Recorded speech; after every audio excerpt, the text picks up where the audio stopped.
Hey, annyeonghaseyo, ici Kaja Corée pour une nouvelle vidéo. Aujourd'hui, on va parler d'un verbe très important en coréen, c'est le verbe 있다.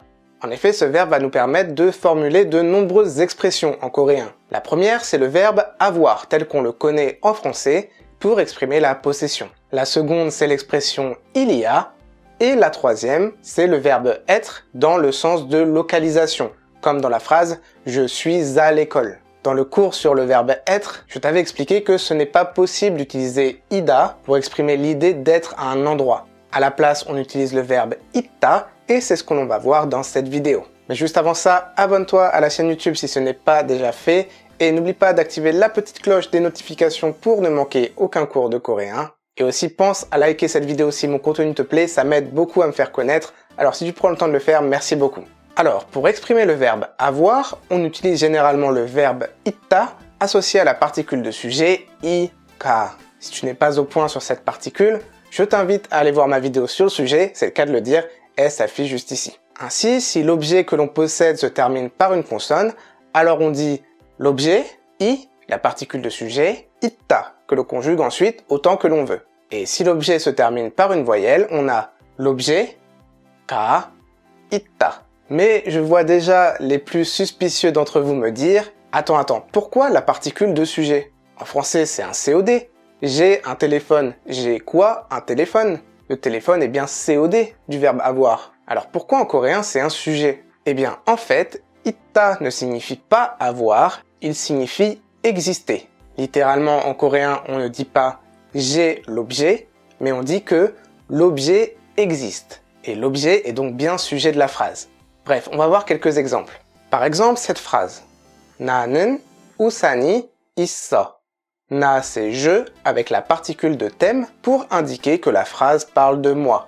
Puis on a 우산, un parapluie, la particule de sujet i et enfin le verbe 있다, conjugué au présent au style courant ici. Alors que signifie cette phrase? 나는, en ce qui concerne moi, 우산이, un parapluie, 있어, existe. En ce qui concerne moi, un parapluie existe. Évidemment, cette formulation est très lourde en français. Alors, comment on va traduire ça? Eh bien, on va simplement dire « j'ai un parapluie ». 지우는 자전거가 있어요. 지우는, en ce qui concerne 지우, 자전거가, un vélo, 있어요, au style poli, existe. En ce qui concerne 지우, un vélo existe. En français, on demandera plutôt 지유 a un vélo ou 지유 a-t-elle un vélo? 저는 지우개가 있습니다 au style formel. En ce qui concerne moi, une gomme existe. J'ai une gomme. Voilà, ça c'était la façon la plus commune d'utiliser 있다. Et maintenant voyons une autre méthode très similaire, c'est pour dire il y a. Aucune difficulté ici, on a simplement un objet, la particule de sujet i ou ka, puis 있다. 고양이가 있어. Littéralement, un chat existe, que l'on traduit plus naturellement en français par il y a un chat. 음식이 있어요. De la nourriture existe. Il y a de la nourriture. Alors vu que les pronoms personnels sont facultatifs en coréen, comment on distingue 고양이가 있어, j'ai un chat, et 고양이가 있어, il y a un chat? Eh bien, comme très souvent en coréen, simplement au contexte. Si tu pointes un chat dans la rue et que tu dis « Oh, 고양이가 있어 », c'est « il y a un chat ». Et si par contre, tu es en train de parler des animaux de compagnie avec un ami et tu dis « Ah, 고양이가 있어 », ça veut dire « j'ai un chat ». Mais en coréen, de toute façon, ça n'a aucune importance puisque, je te le rappelle, ça veut simplement dire « un chat existe ». Dernière façon d'utiliser le verbe 있다, comme je te le disais en introduction, c'est pour exprimer le fait d'être dans le sens de localisation. Être à un endroit. Je suis à l'école, tu es au cinéma, je suis à la maison, etc. Alors là, ça fonctionne un peu différemment. On a besoin d'une nouvelle particule que l'on n'a jamais vue jusqu'à présent, c'est la particule e. Alors cette particule, en coréen, elle sert à plein de choses, mais entre autres, dans notre cas, elle sert à exprimer un lieu.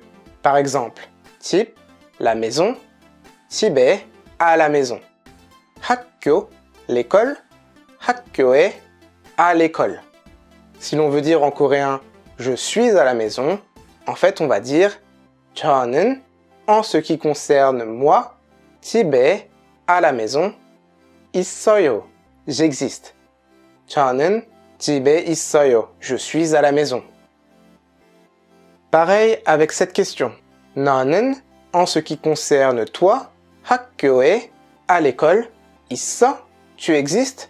너는 학교에 있어, tu es à l'école. En commentaire, n'hésite pas à t'entraîner en écrivant des phrases qui utilisent le verbe 있다. J'espère que tu es plus au point sur ce verbe désormais, et comme d'habitude, en description, tu retrouveras le cours lié à cette vidéo qui est disponible sur le site kajakore.com avec tous les autres cours de coréen gratuits. Voilà, si cette vidéo t'a plu, n'hésite pas à la partager, à laisser un pouce en l'air et n'oublie pas de t'abonner. Quant à moi, je te dis à la prochaine pour une nouvelle vidéo, c'était Kajakore. 다음에 봐요.